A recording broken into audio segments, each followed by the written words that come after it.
Call in by clicking the link in the stream's description. The professor wants to hear from you.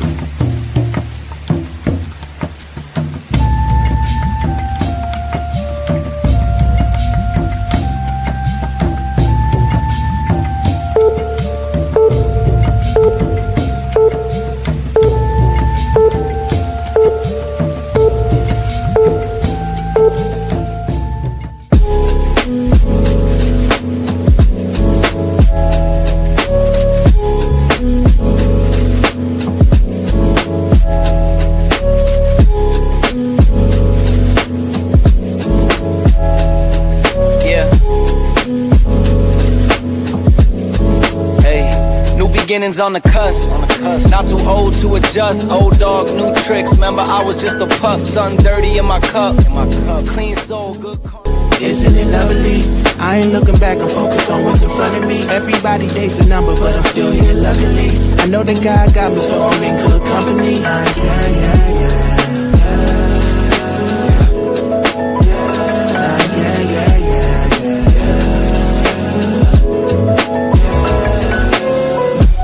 Isn't it lovely?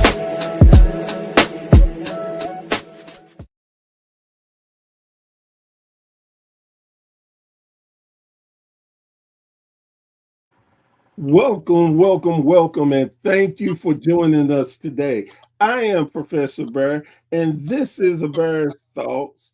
And I want to give a quick shout out to my sponsors. As you can see, I'm actually gaining sponsors. What? I know this is crazy, but I can say I have some of the best sponsors in the business, like Naval Comics.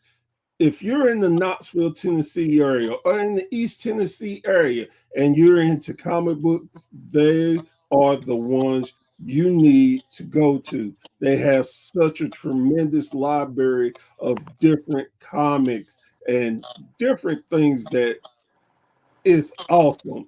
And if you notice, a QR code just popped up. That QR code would take you to their website. Give it a try. Now, with another sponsorship I have is Tag Team Toys and Collectibles. Again, in the East Tennessee area, they are the best to go to find those hard to find wrestling figures. They have belts. They have trading cards. They have, look, if you're old like me, you know what VCR tapes are. They have them. I'm telling you, they are the best to check out. And of course, if you're in the trading cards and want your own, you go to Chops Cards and Print on Demand.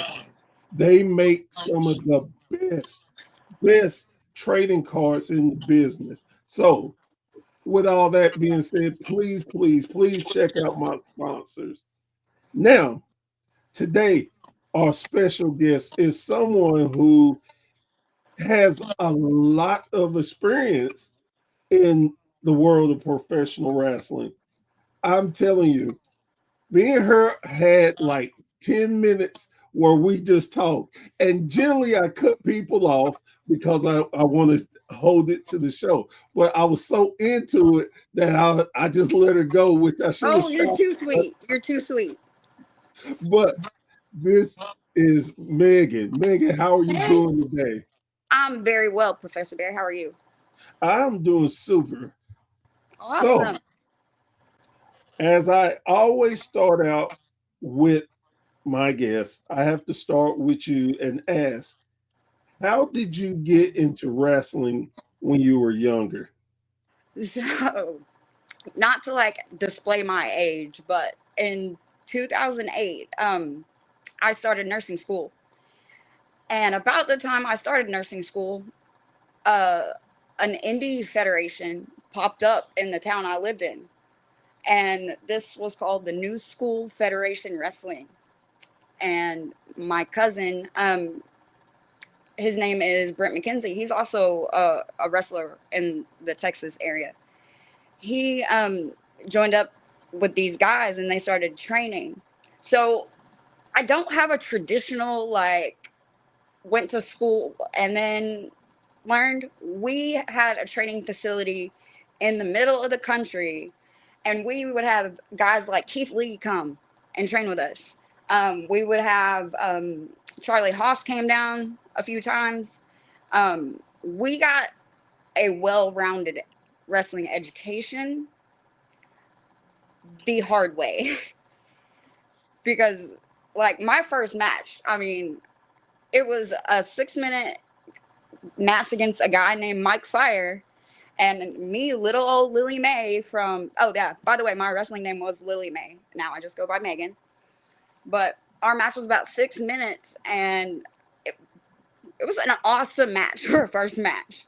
Like, it really was. And 2 minutes in, the ref just says, take it home. And I'm like, already?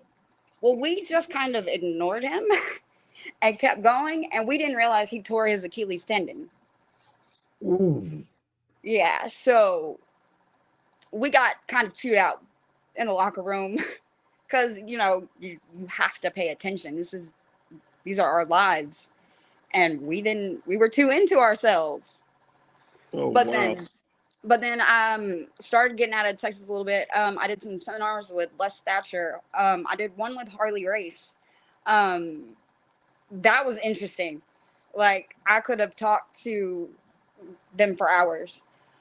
And then, you know, kind of just started venturing out on my own. Wow. So, Yeah. so then I take it when you were younger, you wasn't into wrestling? Oh no, I was definitely into wrestling. Like, Okay. So my question, and I may have no. read it wrong. I apologize. No. So my aunt, my cousin, and my mom and me would all sit and watch Monday Night Raw every single week without fail. 99 Armageddon, we were watching it at midnight, and I'm like 12 years old.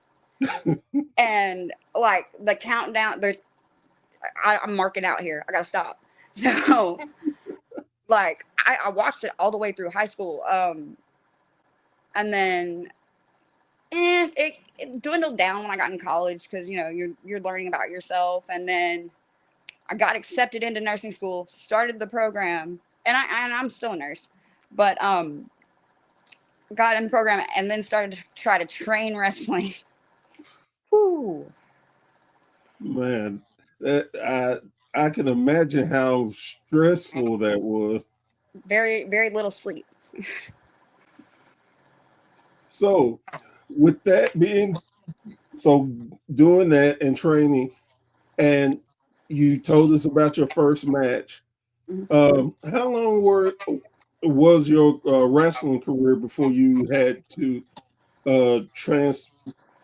have to transform differently because of your injury?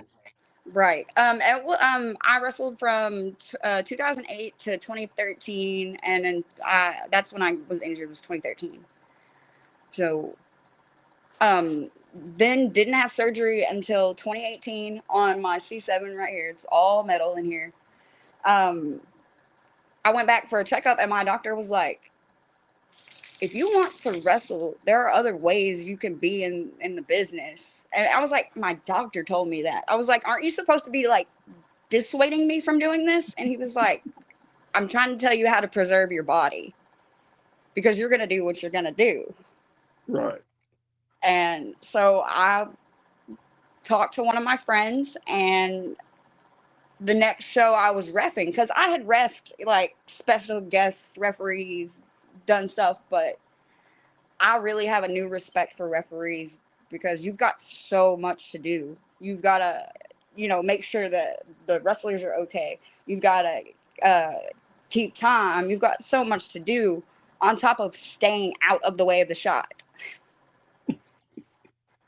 So with that being said, you have a different respect for it. When yes. you were wrestling and a referee would tell you something, would you kind of like, oh, you're blowing my moment. Just calm down. I got this. Absolutely. It's awful to say that. People like you're not thinking at the time that something could be wrong. You're just like with Alfred getting hurt that first match. I did not know anything because I was too into it. And all your senses have to be heightened when you're doing this. And Definitely. being a referee is very, it's not very different from being a wrestler. I mean, you train as a wrestler, you take bumps, you run the ropes, you do drills, you do all of that. Like if you had to be put in a match, you could be. But I definitely enjoy like being supporting a supporting role on shows. Some of the best referees I've known throughout the business were wrestlers themselves before. Hmm. And and to me, I can tell a difference in the Oh yeah. wrestling styles because some wrestlers who, I mean, I keep saying wrestlers, referees who have trained, like you said, have done it before. They know the little intimate things that the normal refs wouldn't pick up on. Well, like Jessica Carr is a perfect example of that. She is a worker. Like they put her in her mask and they use her when they need her for that. Yeah. But she is like at the top of her game and is breakthrough type stuff for women. Like she's like the first female that was main that yeah, excuse me. I'm a little nervous. Can you tell? She was the first female referee to headline a major promotion. So that meant something when she got success for me to And support her. and it's funny that you brought up her because I was going to bring up what women are doing today in wrestling versus what they were doing back When I started, beforehand. And I think that the only true difference, and this is just my opinion, the true difference is women now get a chance to show what they can do. They're not tied down to let's just be real, moronic storylines that made no damn sense. oh yeah, and it's so funny that you like because you don't know where people train, you don't know coming in blind, and I'm telling you, like my first show, they were like, "You're gonna manage somebody," and I'm like, "Wait, what?" They were like, "You're gonna do it the hard way, right?" And I was like, "Well, what do I do?" And it's kind of not good to do that. I mean, I'm gonna be very honest. Not a lot of people do that now, but in 2008, when technology wasn't so advanced and we didn't have a whole lot of access. I mean, I'm in Temple, Texas, and the ring was 45 minutes away. We had to break it down, tear it, break it down after we got done training and then clean the shop and then be done. And it'd be midnight, 1 o'clock before we were done. All right. And go ahead. I'm sorry. No. You could go ahead. It was just, it to me, now there's nothing in wrestling that women can't do. And my philosophy is it was never anything that women couldn't do back in the day. They were just not given the chance, overly sexualized. But I Right. mean, Well, now and you're some of talking the about like the Divas era, oh, especially because that's when everybody had the heavy makeup, the push-up bras, and it was showing skin. And then the women in 2008 when I started, there were about 7 or 8 women in Texas, and that was it. And oh my gosh, I did not actually work a girl until like my 8th match. oh wow. So I was just working with guys, and I was getting booked left and right, but I hadn't worked a girl. And then my first match was with a girl named Raina Pink, and she helped me a lot through this entire thing. She got me to Mexico. I actually wrestled at MLW, not MLW, I'm sorry, Memphis Ladies Wrestling, if I can correct myself. Yes. I got to work there. I got to do a lot with Tasha Simone with the NWA women's belt in 2011. And that was just, I'm sorry, I'm still like blown away and taken back by people want to know about me. Well, and just again, before we came on, we were talking about both of us understanding how surreal it is to be able to have people that appreciate you for what you do. Right. And again, like you were saying, you was nervous. This is my show. I don't have anyone telling me really what to do. And I Right. get nervous all the time. I have to calm myself down and realize, hey, okay, just it's just you and the other person. You Absolutely. carry conversations all the time. You can do it.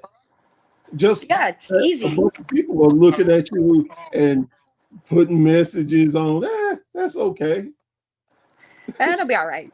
I like, Exactly. I did a couple of podcasts like when I was a worker, and that was 2012, 2013. Like it wasn't like video camera, it was the earbuds Right. and you talk. So I'm glad I did my hair and makeup. And I love everything about wrestling. And it has its times where it can be difficult, of course. You know, you're tired, you're away from your family, and you just feel like you can't push through, and God always gives you the strength to push through. Yes, he does.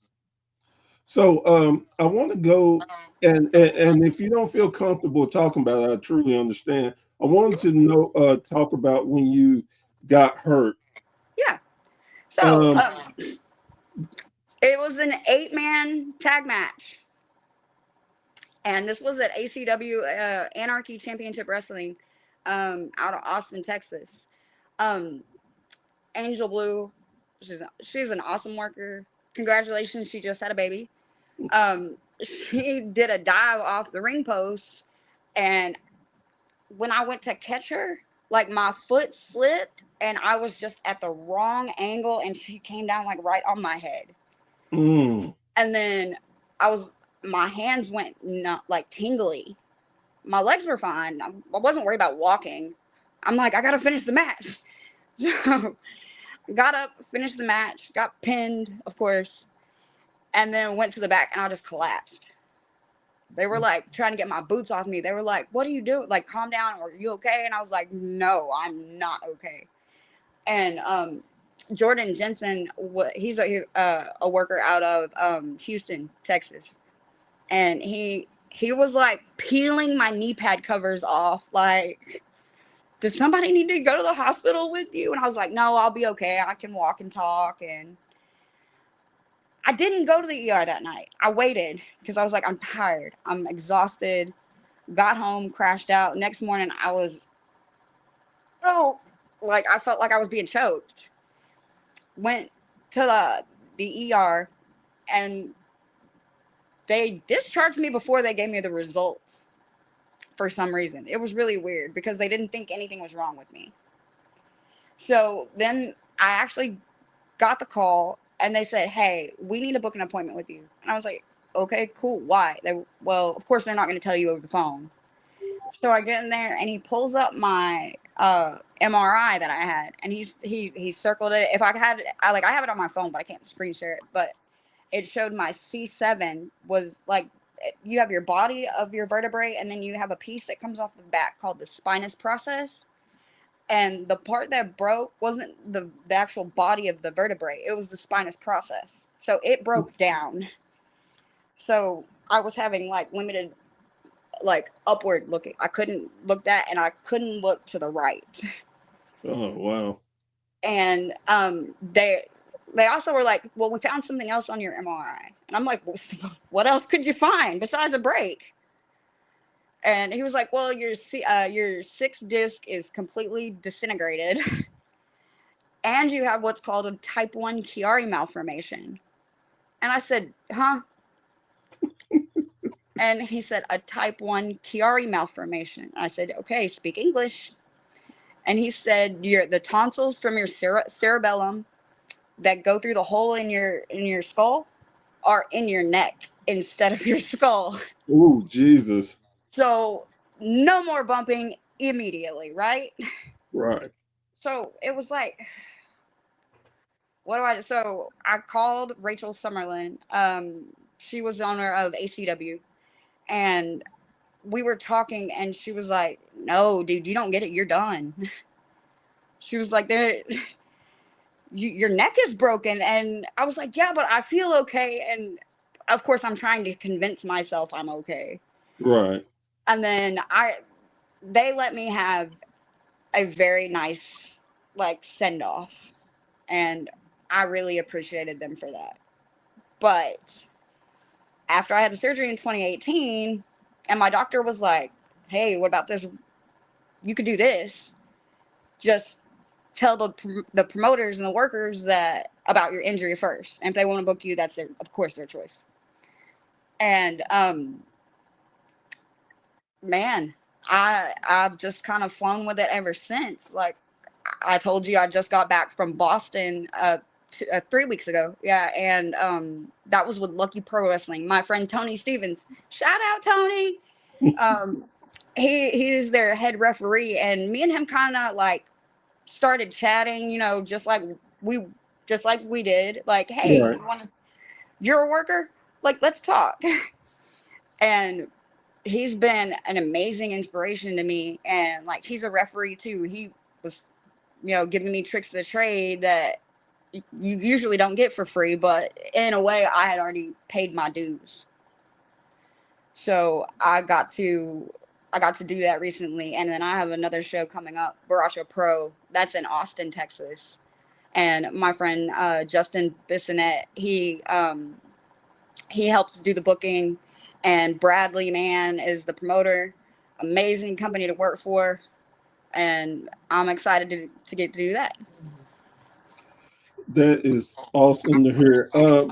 I one of the things that struck me throughout the whole journey for you is how you stay positive about Oh, it. no. My dad told me a long time ago that if you wake up in a bad mood, change it, because you will have a bad day. And he has not been wrong since. Well, And go ahead. I was gonna say, but that is, I mean, you got taken out of the sport you love. Of course, it was an accident, and that's what things happen.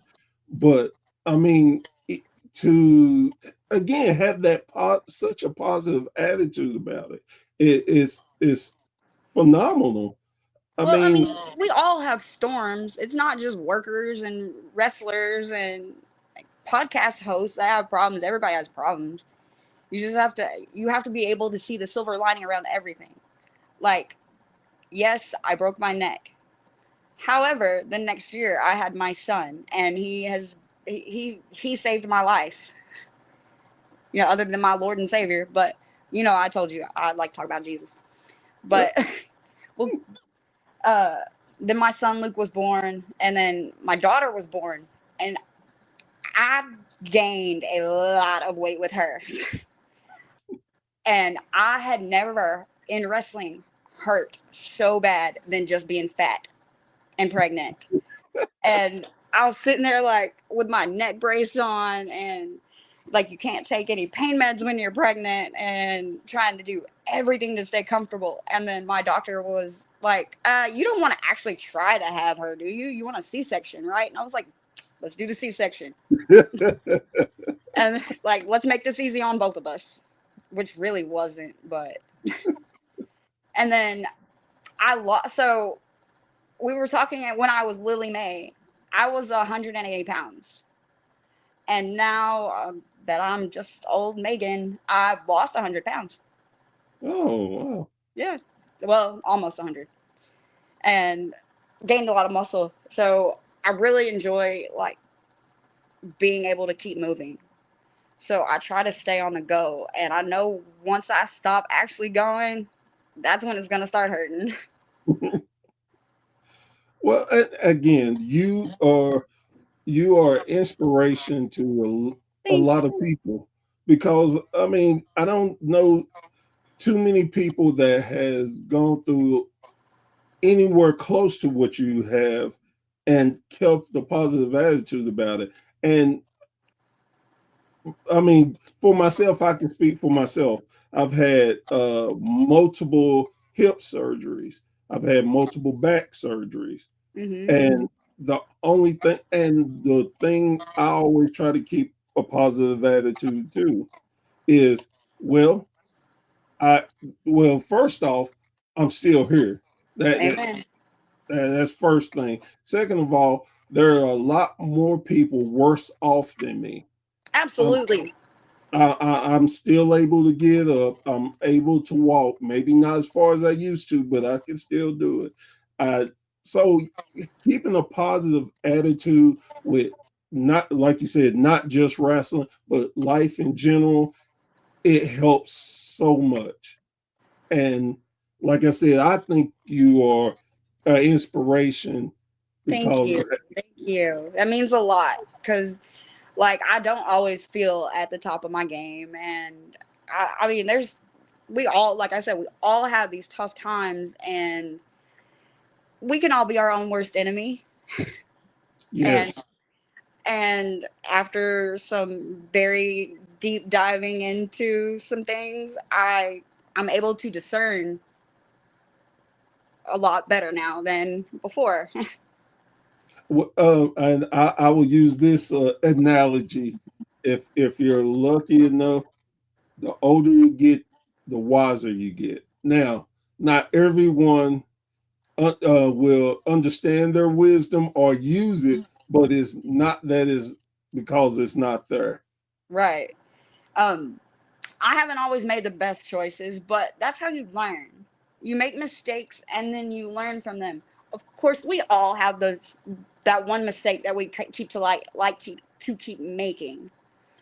But I will say, a lot of the wrestlers, like when you go through things, you can reach out to them and talk to them 2, 3 o'clock in the morning all night. Me and Pink have talked for hours about wrestling and life and how wrestling has actually helped us. And after the speak out movement, and I'm not going to dive in on any of that because it was traumatic for a lot of us, and a lot of people walked away because of the way we were treated. And to see what women's wrestling has evolved to is just amazing to me, and it's my addiction. I, I'm a big advocate for women's wrestling. And to be truthful, it's not just women's wrestling, it's wrestling in general because I feel that if you are dismissive of women's wrestling, then you're dismissive of the sport in general. And And I'm gonna say this: like, a woman's pain is no different than a man's pain when they get hurt in a match. I got drop kicked in the face with my nose to my side and then wrestled 20 minutes, had no surgery the next week. 2 weeks later, was back on the road in Arkansas working. Like, we pushed just as hard as the guys did. and, It's we were just and that's the thing. Again, that's why I love today's wrestling because you can see women are getting the ball and not just scoring touchdown. I mean, taking it to the next level.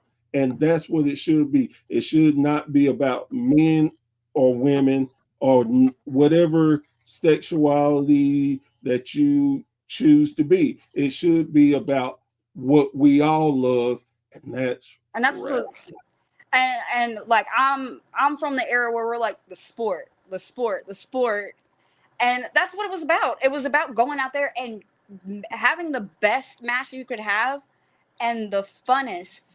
Like, I I can't believe some of the people I've actually got to meet, and it, and even when you messaged me and asked me if I wanted to be on the show, I was like, wait, what? Me? And I was in Boston when you messaged me. And I told Tony, I was like, he wants me to be on his podcast. And he's like, yeah, you're going to get a lot more opportunities now that you're venturing out of Texas. So, And and to just give a little background on me as far as what I do when I look for guests, I generally look and see what type of wrestling fan you are because or what you're into wrestling because I don't know you. personally, I right? try not to learn much about, and this is what makes me different from a lot of other podcasters. I don't do deep diving background. Oh, you wrestled this for, oh, you got hurt. I knew none of that until we talked. And the reason being is, and I always feel like I need to apologize because it's not a disrespect to you. It's I want you to understand my real emotions, Yeah. and I want my fans to see when I learn something just like them, this is my true emotion. And I think it makes my content better that That okay, is he's not faking, he's not BSing. right. He's I serious totally with it. agree. Like you can't have a genuine conversation if it's scripted. Exactly. That tells me nothing about you and you nothing about me. Exactly. And like I said, to be a country girl from Podunk, Texas, to be where I am now is a blessing. Even with the trials and the tribulations that I've had, like they made me stronger in so many other ways. And I just I just know I have to keep pushing every day. And especially in this day and age, we all need to be able to keep pushing. Well, and I'm telling you, in 2008, it was. I'm not gonna say easy to break in as it is or to go to a school because there's schools everywhere now. Like Right. I would drive to Houston to train. I would drive to San Antonio to train. Like I went places I knew people who could teach me things would be at, and you know, learn that way. But lots of ring crew. So let's get back to you being a ref now. Yes. What was the biggest shock for you being a referee? What was something you like? I would have never thought that. That you actually play a major part, and I mean, you play a big part in it. You're like the workers unsee their eyes and ears to everything else going on around them. But you have, like we were talking about, you have to stay out of the way. Like it's not about you. So it's kind of hard to be like an egomaniac and be a ref because you're a supporting role. Right. But it's also like you get to work with so many people, so many different people, and it's not working the same people in the same area every single time. Do you feel like that's an advantage for you getting to work in so many different areas that you get to learn new people? And Absolutely, yes. Like Texas wrestling is just is pretty much just like Tennessee wrestling. I mean, like we, I, how do I say this? I I like spotty matches to a certain extent, right. but I want you to tell me a story from start to finish. I don't have to know your names at all. Just show me a story. Yes, I think that is big for Southern wrestling. We were born and bred to no matter what it is. If you do not tell a story in a match, you suck, and Oh yeah, your fans will let you know it. quickly. Like when you start hearing birds and crickets, it's time to take it home. Like Yeah, let's put it to bed. But like the different styles, like I knew nothing about Lucha Libre wrestling when I went to Monterey. I worked at Lucha Libre Femenil. Um, they had me under a hood, and my name was Maramoto, and that means tidal wave in Japanese. Like, I'm like, why am I a tidal wave? And they're like, well, I don't know. So I go out there, and everything is on the right side instead of, or like it's just completely backwards, and like the the canvas is not tight like it is in the States, and you don't bump as hard as you can in those types of rings. It's like the WCW rings, man. Tito Sanchez, rest in peace. He had a WCW ring, and we got knocked the wind out of us a lot. Oh, wow. A girl named Claudia Del Solis, she did a sunset bomb to me, and I took it in that ring, and I just deflated. I was like, "Yep, let's go home." And see, Go ahead. no, I was going to say, and these are things that as fans, we wouldn't think anything about it. A wrestling ring. Oh, all the wrestling rings are the same. Nope, they are not. And like you back then, doing your research was a little harder to find out which promotions aren't. I don't want to say use the term backyard, but backyard. Right. So now you can use that technology that we have to research and see what type of ring somebody has before you step foot into it. And man, if I see a 20 by 20 that's like that far off the ground, nope. Not doing it. If you can't hide under that ring, I don't want to be in it. I just recently, and I've been watching wrestling since the late 70s. I was a kid. So I'm 52. So I've had a lot of different experience seeing different rings and stuff.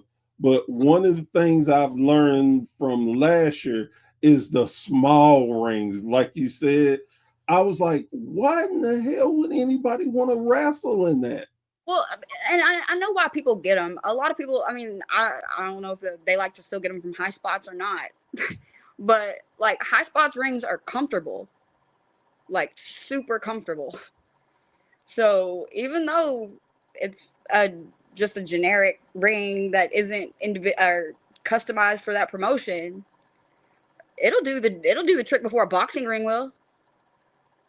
And that's another thing as a referee. Like, you've got to fix the ring while the matches are going off. The turnbuckles, the covers are coming off. You got to put them back on. You got to make sure if it's a tag match, the rope is there. I mean, so many things I wouldn't even think of.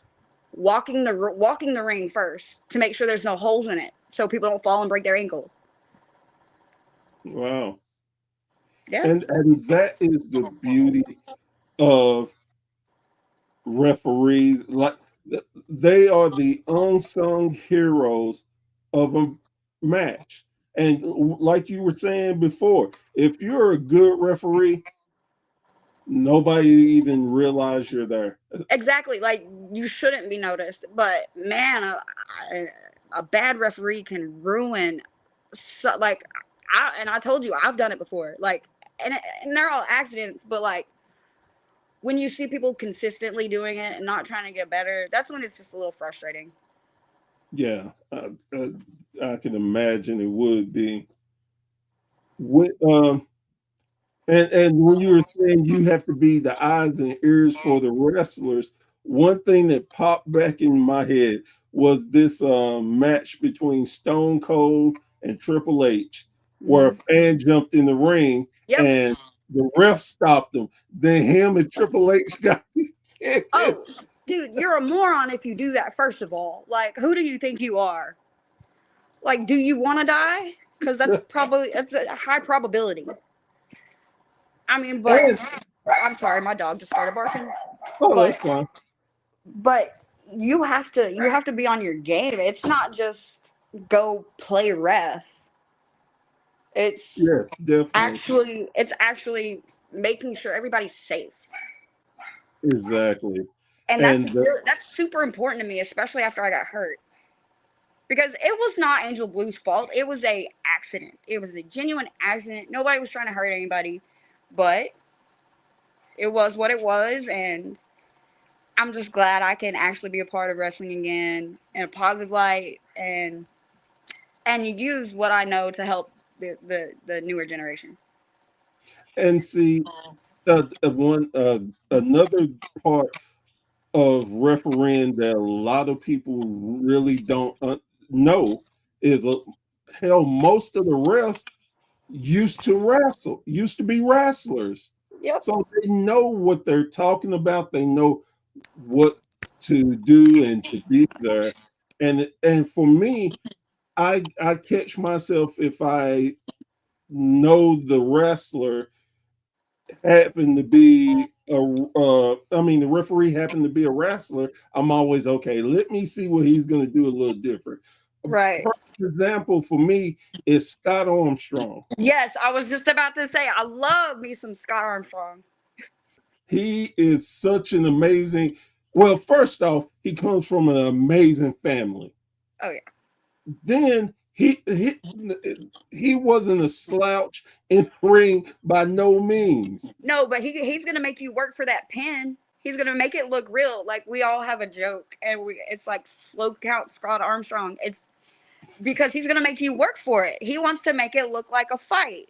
Like I didn't understand that at the time, and now I'm like, everything has a meaning. Yes. And Mike Chioda. Sorry, go ahead. And that's why sometimes I get when I'm watching wrestling, I will zone out into certain things that I will be paying attention to than the match itself.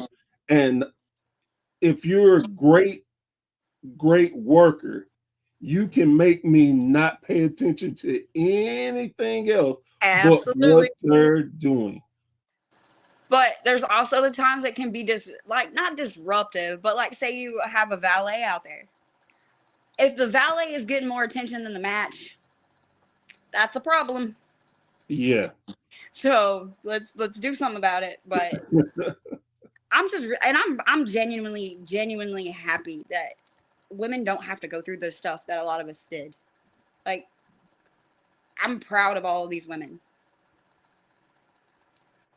Like, as we all should be, because again, laying the foundation where these women today can do so much and just carry things. Like I still would love for a women's promotion to get some real airtime.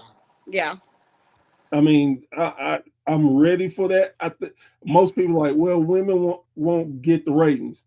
I think you're wrong. I'm gonna disagree with that, and let me tell you why.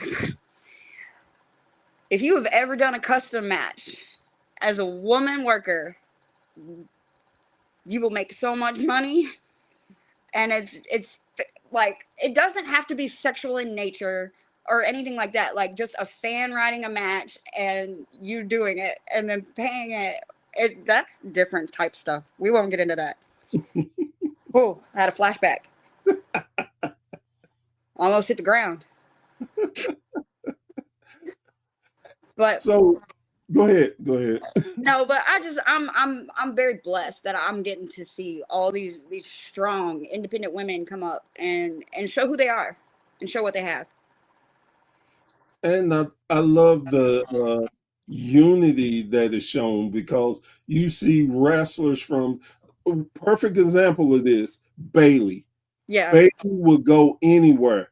She will put on costumes, do anything. She's nutty. Like I've never met Bailey, don't know her from Adam, but I love watching Bailey. She can make you watch her. She will make the attention be on her. And like she has somebody should check out her Facebook page, but she actually has like an event coming up in December in Orlando that she's inviting women workers to. There's 50 spots open. And like she's inviting them for free. Like she's covering everything just to give women opportunities. Like that was non-existent when I was wrestling. Like And that's she's doing it. Like I don't know who's backing her or what sponsorship she has or anything like that. But that's amazing. Like when I saw that, I was like, "What? Where are we going with this?" and that's the thing I mean, because Bailey does not have to do that at all. Mm. She loves the sport of wrestling. She would do another person I always think of is Natty Nightheart. She does so much. You are not going to tell me that Natty Neidhart is not the backbone of the women's entire evolution, because she has been with WWE forever and put people over and had to do the job and had to take back seat. And now look at her, dude. This MMA gimmick she's doing is awesome. Yes, yes. I love to see her go somewhere else. The only thing that irritates me is WWE does not let her get They her don't flowers. give her creative freedom at all. Like if you're tenured, you pretty much like, everybody thinks The Rock when he comes back he has his own creative, but like you have to do everything they say or you're not on their show. That's just how it is. And one slip up and you're gone. But conversely, one great thing can put you over so big. And I love they're letting her work indie promotions. She's showing what she has right now. Yes, definitely. It's an amazing thing. One of my favorite people, and it seems like every time I'm talking, I always bring this woman's name up. But she is such just not amazing worker. She is just a tremendous person, and that person I'm talking about is Kenzie Page, the Oh NWA yeah. Women's Champion. She is such a wonderful worker, wonderful person. The first time, and I know my fans are tired of me She's telling this. little bitty too, isn't she? Yes, Like 4'11". no, she's a little I'm just taller. kidding. I was just being funny. But The one thing I always talk about when I bring her up is how the first time I went to an indie show when I got started in the podcasting and stuff, she was so nice enough to cut a promo for me in aw, my group. And I see her every now and then, every time she cuts a promo for me. She is just aw. so sweet. And that's, but again, she is so tough.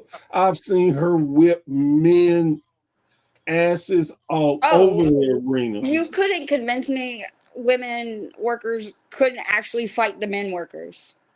And I've seen it a couple of times. But like we won't get into that either.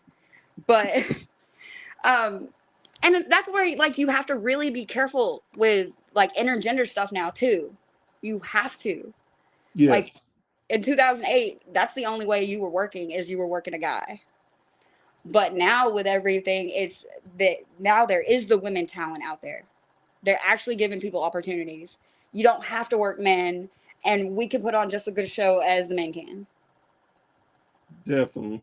Definitely. So if in 5 years, where do you see yourself in the business?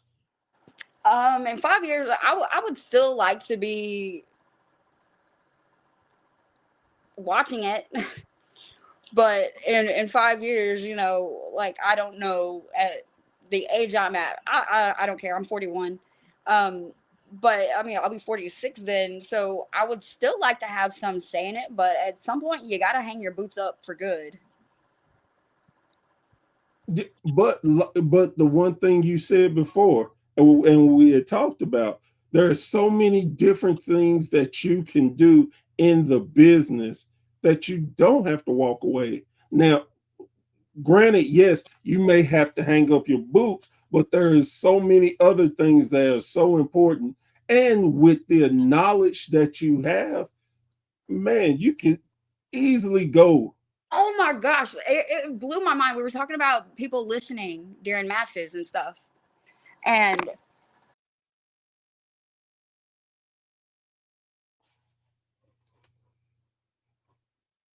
So I'm gonna guess that her phone went dead because it looked like she was trying to grab the charger. So we're gonna give her a few minutes to.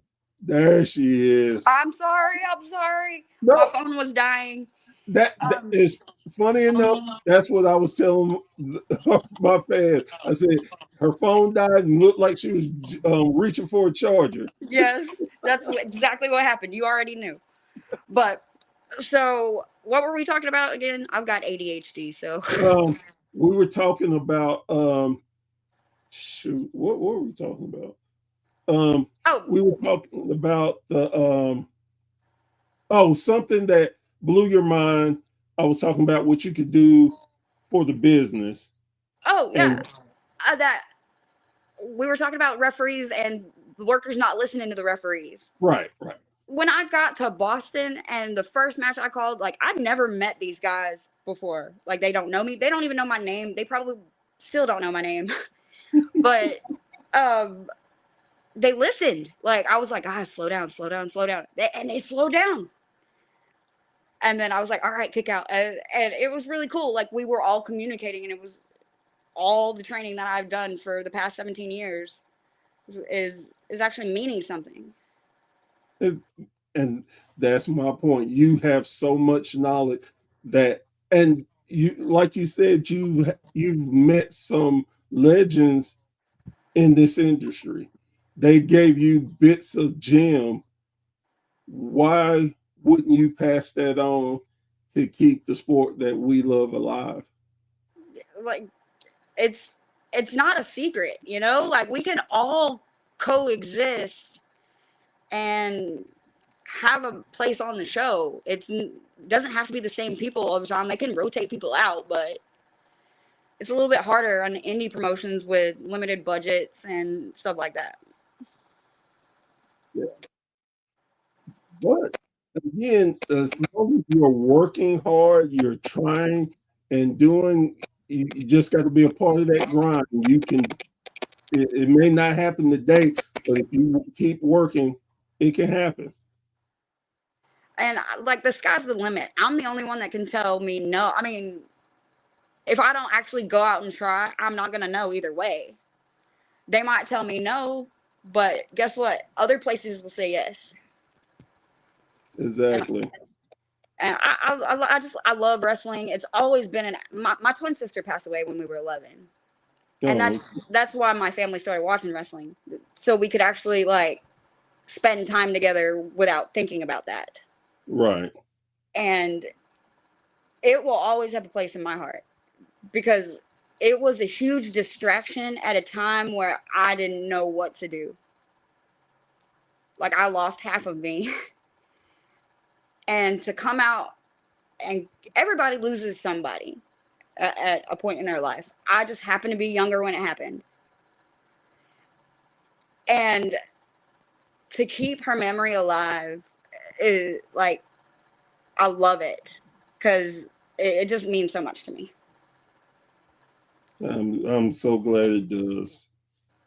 So, before we wrap this up, are there any shout outs, any plugs that you want to make? It is Yeah, your time. Go for it. absolutely.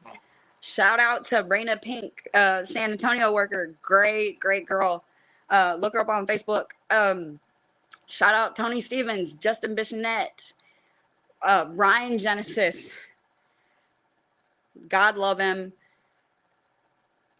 He helped me get a long way in wrestling where I got today, and all the promotions that have ever given me a chance to prove what I have. I love it. I love it. Oh, so guys, girls, thank you so much for tuning in to this episode. Thank It, you. it was such a great episode. we're gonna do it again soon. So thank you again thank you for coming on. Thank you for blessing us with those stories. It And was my thank you pleasure. for opening hopefully a lot of fans' eyes to things that we didn't know. So Well, that I helps. hope I did that. And it was an honor to be part of your show, Professor Bear. Oh, thank you. Guys, girls, we are gonna leave the campfire now, but hey, come back real soon. We were gonna have another guest, another story, and another journey. So I am Professor Bear, and I'm this has Megan. been. Go ahead, I see I was taking over. I was doing my closing. No. do it. I'm Megan. And thank you all for watching and tuning in. Hopefully And you see we me will somewhere be soon. back soon. Yes, sir. All right.